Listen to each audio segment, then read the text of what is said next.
Vamos começar ainda pela questão do BRICS.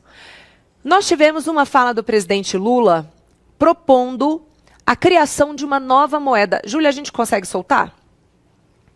Ou seja, essas lideranças políticas é que têm que tomar a decisão sobre as questões econômicas. E é por isso que a discussão de vocês sobre a necessidade, sabe, de uma nova moeda de comércio é extremamente importante. É complicado, eu sei. Tem problemas políticos, eu sei. Mas se a gente não encontrar uma nova fórmula, a gente vai terminar o século XXI igual a gente começou o século XX. E isso não será benéfico para a humanidade. O problema nosso não é nem econômico. O problema nosso é político.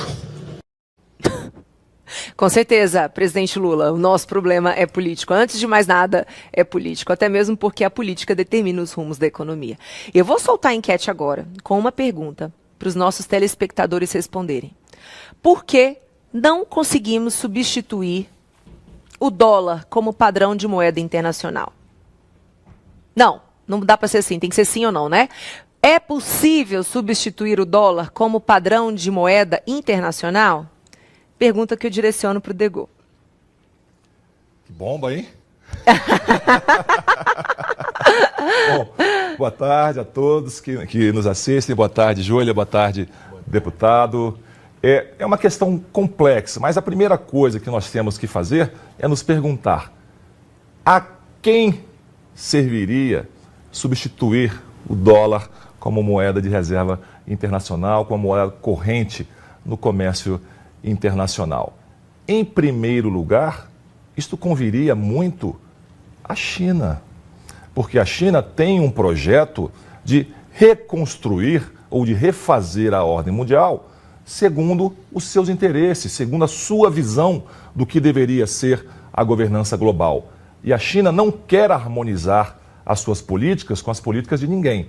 A China quer que os outros países harmonizem a sua política com os seus interesses. Em segundo lugar, a quem serve? Serve a Rússia. A Rússia, que está excluída do sistema financeiro internacional. Para ela seria uma grande coisa você ter uma outra moeda corrente a qual ela pudesse utilizar para fazer as suas trocas internacionais. E é o Brasil. O Brasil, mais uma vez, na busca por esse protagonismo a todo custo, entra de gaiato nessa história. O Brasil hoje é totalmente desprovido de peso político diplomático, de peso econômico e de recursos militares. Então o Brasil entra nessa como um inocente útil ou um idiota útil, fazendo papel de peão no tabuleiro do xadrez geopolítico da China. As nossas reservas internacionais, elas são compostas quase que 80% em dólares. Imaginem vocês o custo para transformar parte dessas moedas nessa moeda que estão querendo comprar, adquirir, criar, mesmo que seja para negócios com esses países específicos no âmbito dos BRICS. E isso reforça aquilo que nós discutimos ontem. Está querendo se criar, no âmbito dos BRICS, uma aliança anti-ocidental, cumprindo aquela profecia autorrealizada de mais de 20 anos.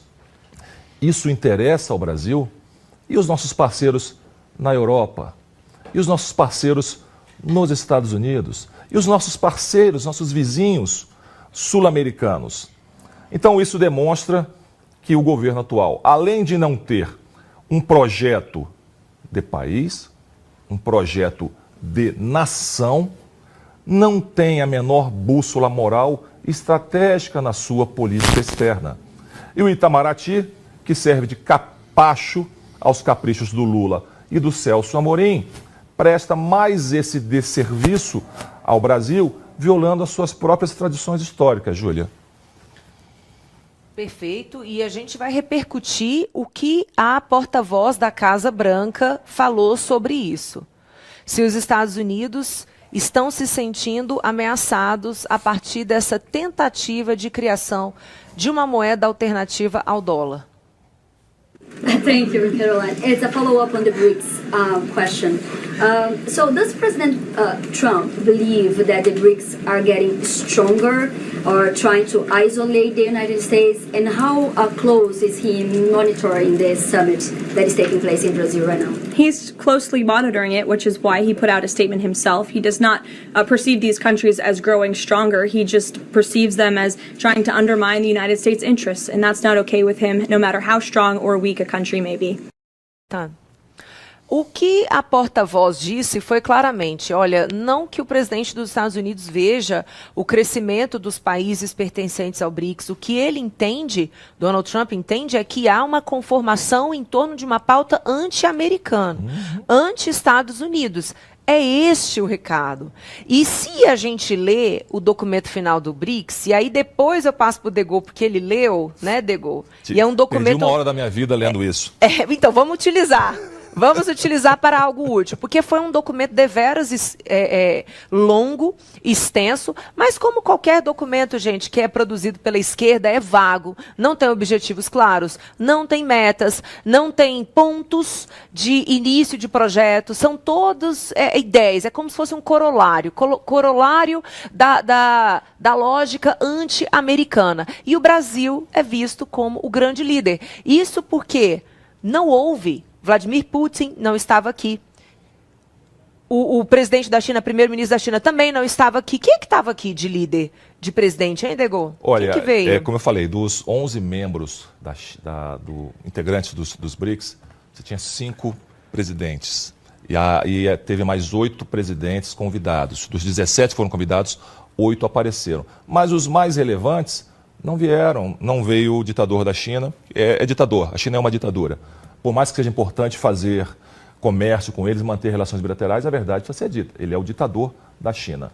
Não veio Putin, obviamente, não veio o dos Emirados Árabes, não veio, da Arábia Saudita não veio, um que sempre está indo, que é o da Turquia, o Erdogan, também não apareceu. Então foi uma reunião quase que de segundo escalão. O grande astro dessa vinda agora foi o presidente da Índia.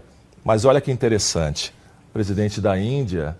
O Modi, antes de vir ao Brasil, ele esteve na Argentina. E ele congratulou o presidente Milei e apontou a Argentina como o país que mais tem crescido e se destacado na América do Sul. Não o Brasil, a Argentina. O Lula fala infeliz, mas antes... Júlio, projeta a imagem que eu te mandei, por favor. Vamos... Olha o grau, gente, de falta de responsabilidade. Este, tá, foi o presente que Lula deu, se eu não me engano, esse é o chefe de alguma delegação, eu vou pesquisar aqui agora qual foi. Não sei se é do Vietnã. Isso, deputado, eu acho que é do Vietnã mesmo, obrigada. Lula presenteia Premier com caixa da Friboi, enquanto os irmãos Batista se aproximam do poder. Pode voltar para mim. Veja, o Lula, ele está com uma caixa, né? Ele está com uma caixa de peixe na mão, com a bandeira do país.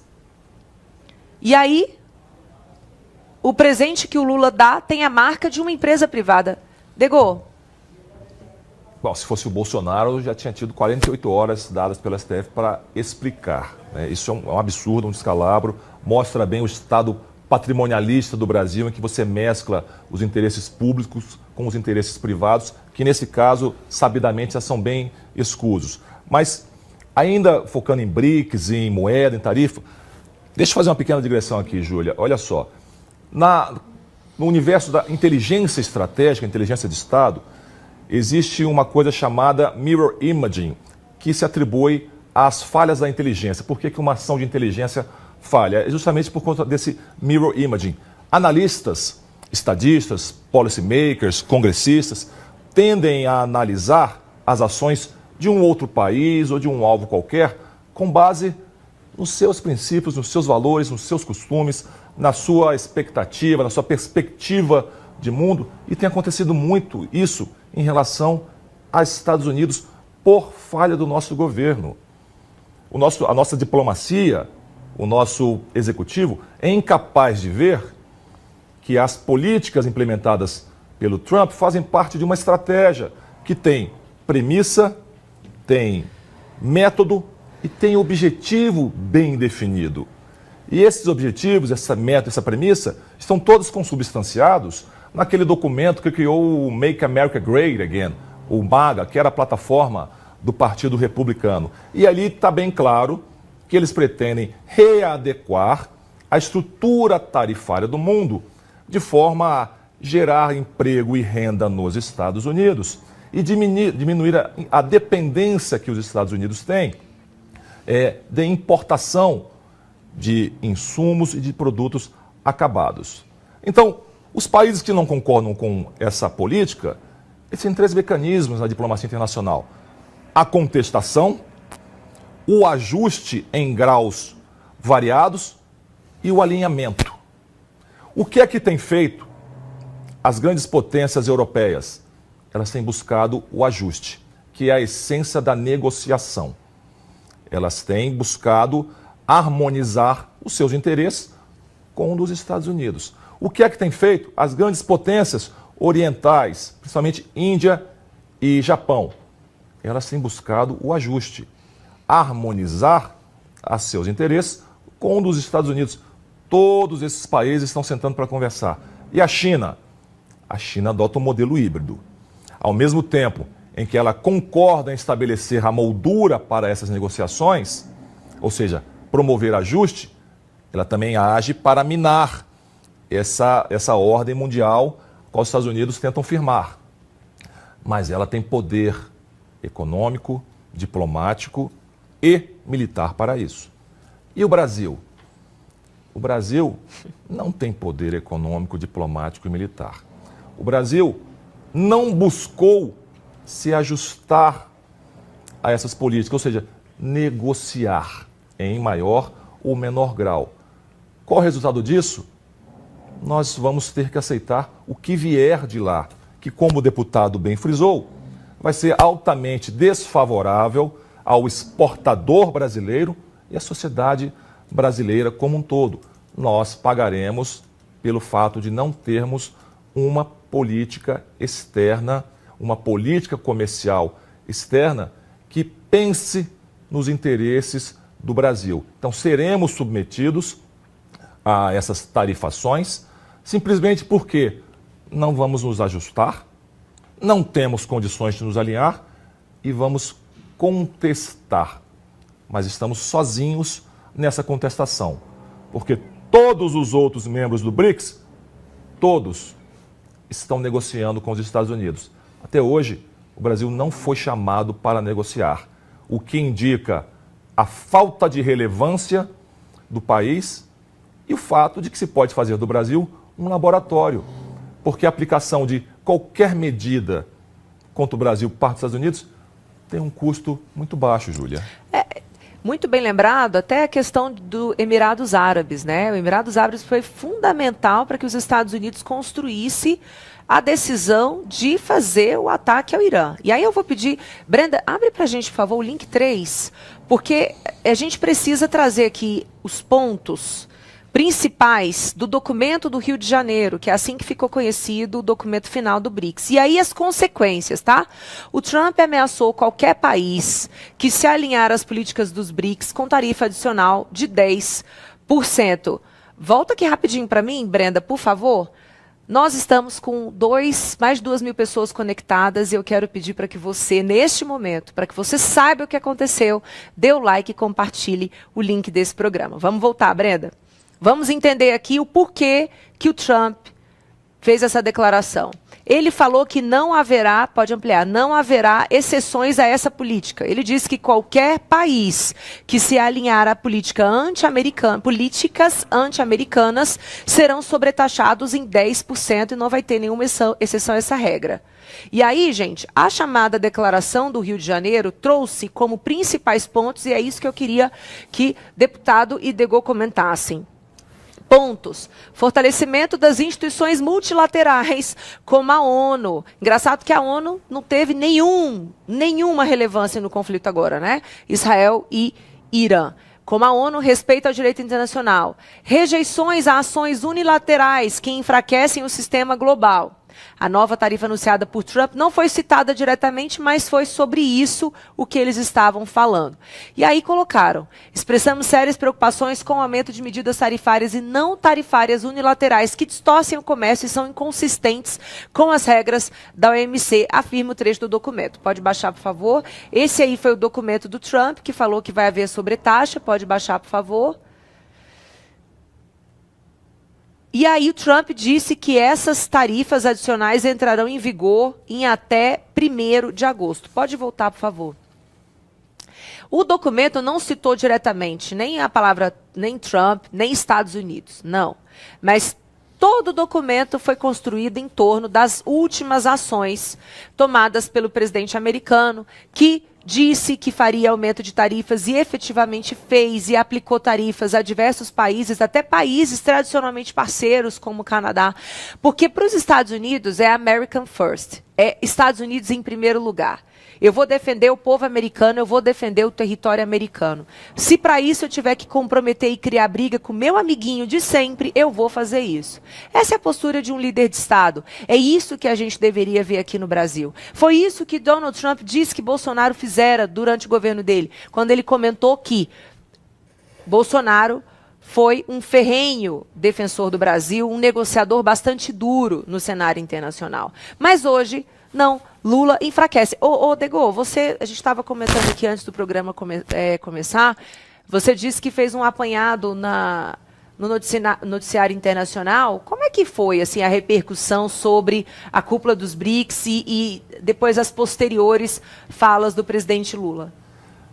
A repercussão para o Brasil foi péssima, porque a imagem que se passou, que corresponde, aliás, à realidade, é de um evento esvaziado, um evento sem agenda, um evento sem pauta e que é baseado em uma fixação do Brasil em ter esse protagonismo, ainda que a esse protagonismo corresponda essa ação anti-americana, esse caráter anti-americano. Então isso foi muito repercutido pela Bloomberg, foi repercutido pelo Wall Street Journal, que são publicações de orientação, todos sabem disso, esquerdista. Mesmo essas publicações criticaram muito o BRICS. E eu, como falei, desperdicei 1 hora da minha vida, deputado, em ler essa declaração de quase 30 páginas do BRICS, que é uma das coisas mais lamentáveis que eu já tive o desprazer em ler na minha vida, como professor, como figura pública. É um apanhado de clichês, de chavões, lugar comum, que não tem nada de propositivo. Então, ali, ações que enfraqueçam o comércio multilateral. A OMC está paralisada desde 2001. Em 2001 começou a rodada Doha da OMC. Até hoje ela não foi concluída. Então não adianta querer colocar a culpa nos Estados Unidos. Os países não se entendem em termos de tarifa. Todos têm os seus interesses e querem defender a sua visão. A ONU é uma organização que parou no tempo. Ela tem um congelamento de poder, nas estruturas de poder, que a impedem de tomar qualquer ação. Por quê? Os 5 membros permanentes, os senhores e senhoras que nos assistem sabem, eles possuem poder de veto. Então, se uma coisa não agrada aos Estados Unidos, não se adota a resolução. Se não agrada à França, não se adota a resolução. E assim vai. Então, o que é que a ONU fez muito concretamente em qualquer uma das crises internacionais? Vamos reduzir o espectro dos últimos 5 anos. O que é que a ONU fez concretamente durante a crise Israel-Palestina, a não ser criticar o Estado de Israel? Ela fez outra coisa. Não vou nem falar daquela agência que está lá, né? Como se diz, harboring, né? Os terroristas, né? Alimentando terroristas. Mas, enfim, é uma organização que está parada. É uma organização absolutamente disfuncional, sem a menor utilidade e que, historicamente, vem sendo presidida por socialistas que têm a mente no século passado. É uma organização que precisa ser modificada, mas sabe quando vai ser modificada?